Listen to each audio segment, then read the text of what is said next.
guys, it's Keisha and welcome back to my channel. I know I was gone for a couple weeks, which is pretty long in the YouTube world, but I am back and I am back with another story time for you guys.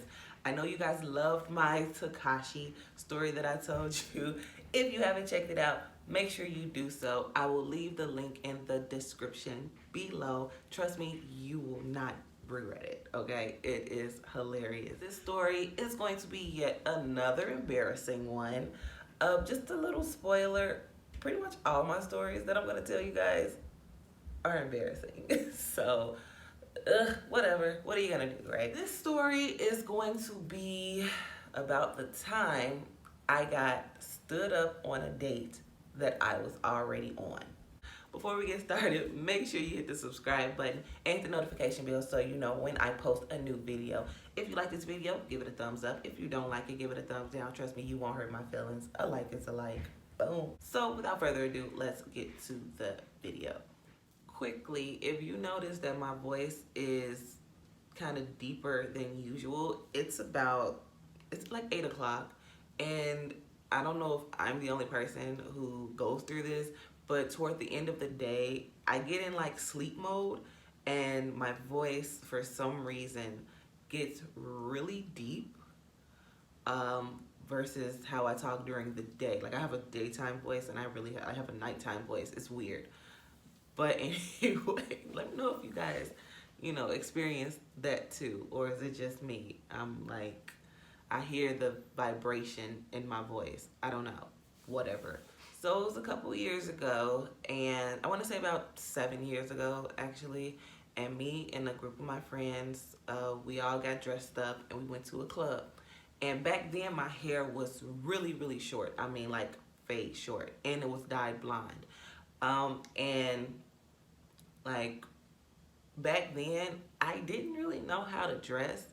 If I went to the club, trust me, it took me a while to figure out what I was going to wear and what I would piece together to look right. During the week, I was sweatpants, t-shirt, gym shoes. I didn't know how to dress, so that was my comfortable, attire.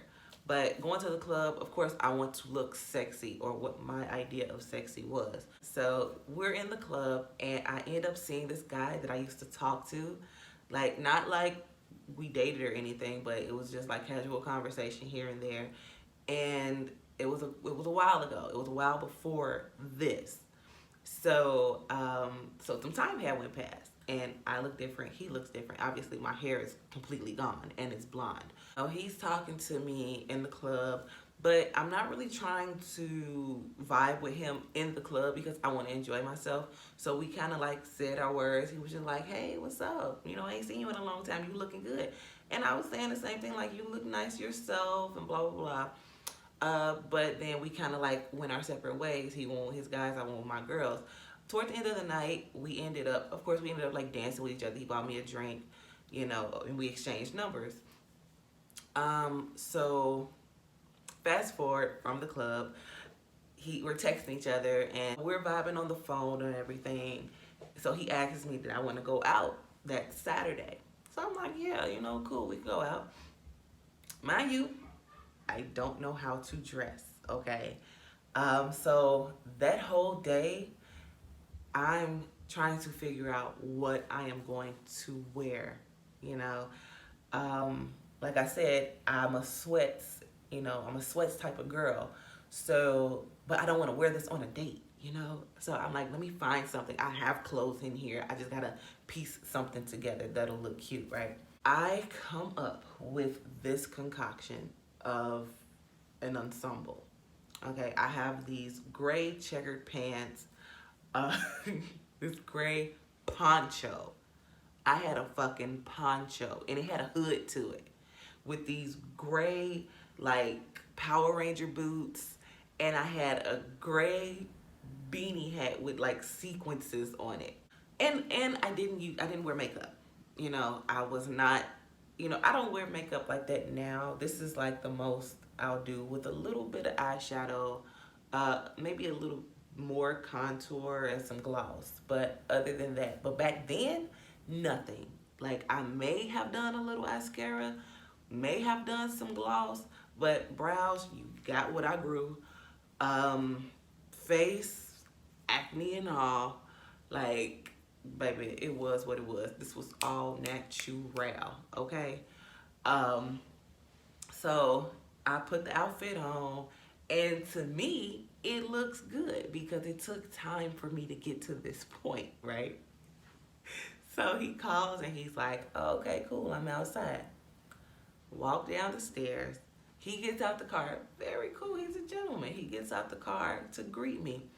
When he got out, he was kind of like sizing me up, and the look on his face was like, he was not impressed. We get in the car, and he's texting, right? And I'm sitting there, and I got my phone in my hand because I don't know what to say. Usually the conversation starts as we're rolling, but we're still sitting in the parking lot of my house. So I'm just quiet until we get moving, like until the date officially starts, because technically it ain't started yet. It's starting, but it hasn't started. I don't know if that makes sense. But so I'm sitting in the car and I'm quiet, and he texting away, like he going at it with the keys, right? So we finally pull off, but we are slow rolling. Like we are fucking like 5 miles an hour. We are pulling off, right? So a block and a half into the drive, he gets a phone call. And all I hear over the phone is, what? For real? No. All right, bet. I'm on my way. In my mind, I'm thinking, road trip. I'm in this bitch, ride or die, ride or die. I don't even know this nigga like that. But I'm like, I don't know why back then females used to be so excited to go on these little missions with dudes. I'm queen peeing in this bitch because I'm going with him while he handles this. But in my mind, all I'm thinking is he got the distress call, drop everything, come quick, Craig's in trouble. But either way, I'm down. I'm like, let's go. Because, you know, after that, we're going to go back to our date mode, right? So he leaned over, he look at me, he like, yeah, I got to run somewhere real quick. I'm going to drop you off, and I'm going to come back and get you. So I'm like, oh, okay, it must be really important. You have to drop me back off. Because, man, we were only a block and a half away from my house. So I'm like, you know, all right, cool. You got to drop me off. You know, I'll see you when you get back. All right, cool. Been the block. We pull back up to the house. I go back in, right? So I go in my room, and I'm sitting there. Didn't take no clothes off. I'm still ponchoed out with the boots and the beanie, you know. So I'm in my room, like an hour goes past, and I hit him with a text, like, I hope everything's okay. He ain't say shit back. So I'm like, must be important. 2 hours go past. Then I hit him with the, all right, I'm going to pull his card.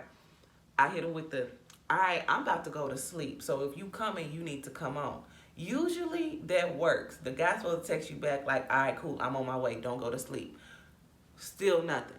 So I ended up going to sleep, fully dressed. I done kicked my shoes off now, but I'm fully dressed because I still got hope that this nigga is going to call me back. The next morning, I get up, and I'm like, I hurry up, look at my phone. I ain't got no texts. I ain't got no missed calls. So I call him. Phone goes straight to voicemail. Still in denial. I'm like, all right, maybe his phone died, you know, because he said he was coming back. Maybe his phone just died. So, like, you know, the day goes on, call again, phone going straight to voicemail. Now, I'm a part of the generation who had house phones. We still have a house phone to this day. To this day. I get the house phone and I call his phone. He answers on the second ring, and I just hang up. Because I'm like, I'm blocked. He blocked me. He fucking blocked me. Me realizing that I'm blocked, I'm sitting back and I'm recapping everything that took place yesterday. And I'm getting pissed off because I'm thinking, whole time, I thought I was cute. Then, like, it was like to add insult to injury. When I came back in the house, my mom was sitting on the couch, and she was like, I thought you was going out. And I'm like, he'll be back. He had to do something, so he dropped me off. I know she was probably thinking to herself, like, po baby. Yeah, I never heard from him again. That was the end of that. Moral of the story is, Beanies and ponchos was not popping in 2011. Okay, guys, that's the end of that video. I hope you guys enjoyed it. And I hope I made somebody laugh because the shit that I go through, like I said, only I can go through some shit like this. But again, make sure you hit the subscribe button and hit the notification bell so you know when I post another video. If you like this video, which you should have, give it a thumbs up. If you didn't like it for some reason, give it a thumbs down. You won't hurt my feelings. A like is a like. But until next time, Keisha signing off on Keisha's World. I'm out.